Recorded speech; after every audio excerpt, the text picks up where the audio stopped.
छाछर में Pakistan medical association जे सॾ ते डॉक्टरनि पारां ॿाहुनि ते कारियूं पटियूं ॿधे ओपीडी जो बाइकाट करे एहतजाज कयो वियो। उन मौक़े ते अॻवाननि सिंध टीवी न्यूज़ सां ॻाल्हाईंदे चयो त 19 ग्रेड जे तालका हेल्थ ऑफिसर डॉक्टर जूनीलाल खे रिलीव कयो वियो आहे हितां खां ऐं उन सां तमामु बुरो बर्ताव कयो वियो। हुनखे फौरी बहाल कयो वञे ऐं कोविड वैक्सीन जेका असीं तॾहिं कंदासीं जेसि ताईं असांखे फ्यूल ऐं व्हीकल 4x4 प्रोवाइड कंदासीं। असां बिल्कुलु पंहिंजे माण्हुनि ऑफिसर के डीसी साहब लिखियो आहे डीएचओ खे उन साॻी रैंक जे ऑफिसर खे त तव्हां हिन खे रिलीव कयो, हिन जी परफॉर्मेंस पुअर आहे, हिन जी परफॉर्मेंस पुअर आहे, तव्हांजी परफॉर्मेंस कीअं आहे, तव्हांजे डीएचओ जी परफॉर्मेंस कीअं आहे रिगार्डिंग कोविड। तव्हां जेकॾहिं हिन खे व्हीकल्स नथा ॾियो इहो तव्हांजी पुअर परफॉर्मेंस में नथो अचे।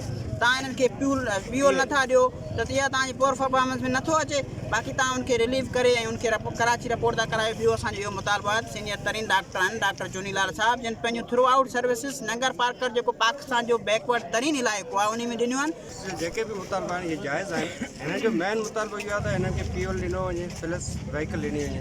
इहे जाइज़ मुतालबो आहे, केरु केसि ताईं पंहिंजो ख़र्च करे सघंदो। उन्हनि इलाइक़दारनि खां मुतालबो कंदे चयो त डिप्टी कमिश्नर थरपारकर ऐं डीएचओ थरपारकर जी नाजाइज़नि जो नोटिस वठे साण इंसाफ़ कयो वञे। ॿी सूरत में एहतजाज जारी रखियो वेंदो। मुमताज़ रामो, सिंध टीवी न्यूज़, छाछरो।